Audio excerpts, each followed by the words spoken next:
नमस्कार, आप देख रहे हैं भारत वन न्यूज़। एक भारत एक आवाज़। आइए देखते हैं संवाददाता हिमांशु शर्मा की यह रिपोर्ट। जनपद संभल की चंदौसी में भारतीय जनता युवा मोर्चा द्वारा आयोजित किए गए युवा उद्यमी सम्मान समारोह में पहुंचे संगीत सोम ने कहा कि किसान बिल किसानों के हित का है। भारतीय जनता पार्टी के मुजफ्फरनगर के सरधना से तेज तर्रार विधायक संगीत सोम आज जनपद संभल की चंदौसी के देवरखेड़ा में भारतीय जनता युवा मोर्चा के तत्वावधान में आयोजित युवा उद्यमी सम्मान समारोह में पहुंचे, जहां पर उन्होंने जनपद के युवा उद्यमियों को शॉल ओढ़कर एवं श्रीमती चिन्ह देकर सम्मानित किया। वहीं जनता को संबोधित करते हुए उन्होंने कहा कि अखिलेश यादव मुगल शासन के अंतिम शासक थे। इस दौरान प्रेस कॉन्फ्रेंस में मीडिया के सवालों के जवाब देते हुए उन्होंने कहा कि किसान बिल किसानों के हित के लिए है, किसानों की आय को बढ़ाने के लिए है। वहीं कोरोना की 16 जनवरी से शुरू हो रहे टीकाकरण पर उन्होंने कहा कि जो भारत पहले दूसरे देशों पर निर्भर करता था, अब वह दूसरे देशों को कोरोना की वैक्सीन देगा। बाइट संगीत सोम, भाजपा विधायक सरधना। देश की जनता ने मन बना चुके हैं कि योगी आदित्यनाथ दोबारा से सीएम बनाने और भारतीय जनता पार्टी की सरकार आने वाले 35 साल उत्तर प्रदेश में चले, इसलिए मजबूत सरकार रहे, शासन रहे, इसलिए 350 सीट आएंगी। रणनीति क्या रहेगी वो तो आपको नहीं बताऊंगा। अच्छा, जिस तरह से आज सुप्रीम कोर्ट ने किसानों के तीनों बिल पर रोक लगा दी है, उस पर आपका क्या कहना है? देखिए, सुप्रीम कोर्ट के निर्णय पे मैं कोई भी टिप्पणी नहीं कर पाऊंगा, लेकिन मैं इतना ज़रूर बताऊंगा कि ये बिल किसान की तरक्की के लिए है। 70 सालों में, जब तक 70 साल कांग्रेस ने राज किया, उन्होंने कभी भी किसान के बच्चे अच्छे स्कूल में पढ़ सकें, वो अच्छे मोजे पहन सकें, जूते पहन सकें, कपड़े पहन सकें, ऐसी व्यवस्था नहीं की।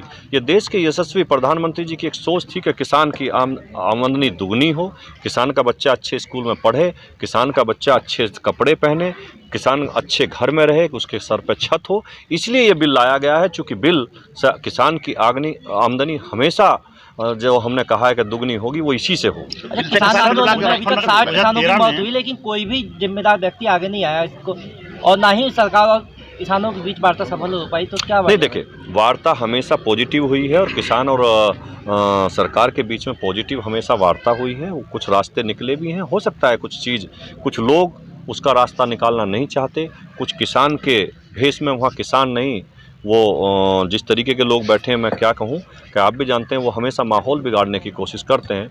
मगर अगर राकेश टिकैत जी की बात करोगे, वो यूपी की तरफ से बैठे हैं, तो पूछिए। और उनकी बाइट आप लोगों ने भी चलाई थी जिस दिन बिल आया था। उन्होंने कहा था कि ये बिल किसान के लिए बहुत अच्छा बिल है, ये तो 30 साल पहले आना चाहिए था। समझ में नहीं आ रहा है कि वो उसके कुछ दिन बाद, 2-4 महीने बाद क्या हो गया है, बिल कैसे ख़राब हो गया। ये सब राजनीति के कारण हो रहा है। इसमें किसान कोई नहीं है, किसान नहीं, आपका कहना है? नहीं, बिल्कुल किसान कोई धरना नहीं दे रहा। कौन है ये लोग? ये किसान विरोधी लोग। दूसरी पार्टी ने बैठा दी हों ये लोग, कैसे देखें? नहीं, मैं क्यों कहूँ बैठा दिए हूँ? बैठा ही रखें। मैं तो क्लियर कह रहा हूँ ना, बैठा रखें। आगे क्या रणनीति रहेगी? किसान तो लगातार आंदोलित हैं। देखिए, किसान आंदोलित, मैं फिर कह रहा हूँ, किसान आंदोलित नहीं है। जो किसान है वो तो वहाँ से उठ के आ गए हैं, और जो हमारे सीधे किसान वहाँ कुछ रह गए हैं उनके बीच में, वो भी बहुत जल्दी वापस आ जाएंगे। आपने भी कहा और किसान नहीं है। मैं कह रहा हूँ जो कुछ रह गए, गिने चुने जो रह गए हैं, वो भी वापस आ जाएंगे। और ये बिल वापस नहीं होगा, नहीं होगा, नहीं होगा। इसमें सुधार की कहीं बात हो, किसानों की जो समस्या हो वो सरकार के साथ रखें, उसमें सुधार किया जाएगा, उसमें अमेंडमेंट किया जाएगा, वो बदला, लेकिन बिल वापस लिया जाए ये संभव नहीं है। अच्छा सर, वर्ष 2013 में आप चर्चा में रहे पूरे विश्व में, और पूरे देश नहीं, पूरे विश्व में आपका वो रहा, नाम रहा। इसके पीछे क्या मंशा रही? ये तो अखिलेश यादव से पूछिए। अखिलेश यादव से पूछिए कि भारतीय जनता पार्टी पे आपने के कार्यकर्ताओं पे, विधायकों पर आंसू का क्यों लगाई, उन पे आपने देशद्रोह के मुकदमे क्यों लगाए। उन्होंने दंगा अखिलेश यादव ने कराया, और उनके जो मौलवी बैठे हुए थे उन्होंने दंगा कराया, उनके चाचा आजम खान ने दंगा कराया। वो सब मलाई चाटते रहे और हम जेल रहे। तो मीडिया ने वो हमारे साथ जो अत्याचार हुआ वो पूरी दुनिया को दिखाया, और उसका रिजल्ट भी मिला। 2014 में उखाड़ फेंका उन सबको, फिर 2019 में उखाड़ फेंका, तो ये उसी का रिजल्ट था। अच्छा, युवा पीढ़ी को क्या संदेश देना चाहेंगे? देखिए, युवा पीढ़ी भारतीय जनता पार्टी के साथ कंधे से कंधा मिलाकर चल रही है। देश तरक्की की तरफ जा रहा है।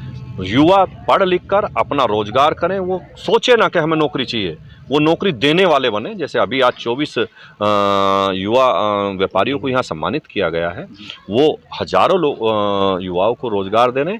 मैं आगे भी युवाओं से यही कहना चाहूँगा कि आप पढ़ लिख कर अपना व्यापार कैसे करें। सरकार बहुत सुविधा दे रही है, सरकार लोन देने का काम कर रही है, सब्सिडी देने का काम कर रही है।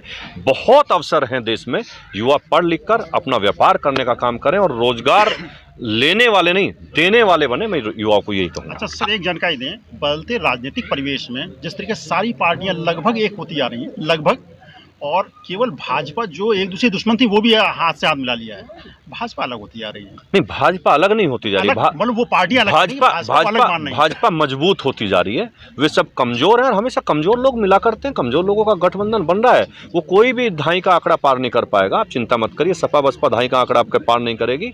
आपके भारतीय जनता पार्टी 350 सीट के साथ आ रही है। हमारे राज्यपाल जी ने कहा है, राज्यपाल आनंदीबेन जी ने, कि पुलिस अपराधियों के गठजोड़ से महिलाओं पर अपराध बढ़ रहे हैं। क्या कहना है? मैं राज्यपाल जी के किसी भी कोई व्यक्तित्व पे उनके टिप्पणी नहीं कर पाऊंगा। वो संवैधानिक पोस्ट है, उस पर मुझे टिप्पणी नहीं करनी चाहिए। बेटियों की बात कर रहे हैं लेकिन अपराध तो लगातार हो रहे हैं। अभी वैसी बताइए में घटना। देखिए कोई भी हमारे मन में कोई फर्क नहीं है। अगर कहीं अपराध हुआ है तो हमने उस पर त्वरित कार्रवाई की है। हमारे यशस्वी मुख्यमंत्री ने उस पर तुरंत एक्शन लिया है, दोषियों को जेल भेजा गया, कड़ी से कड़ी कार्रवाई हुई है। हमने ये नहीं किया है कि अखलाक के परिवार वाले और अखलाक गाय काटने वाले हैं, हमने हेलीकॉप्टर में बैठकर नहीं बुलाया गाय काटने वालों को। हमने मुजफ्फरनगर दंगे के मौलवियों को हेलीकॉप्टर में, जो दंगे के आरोपी थे उन्हें हेलीकॉप्टर में नहीं बुलाया है। हमने जो दोषी था उसे सजा देने का काम किया है, और अगर शक किसी ने किया तो हमने तुरंत CBI को रेफर करने का काम किया है। सरकार दोषी को सजा दे रही है, एकदम सजा दे रही है। मुठभेड़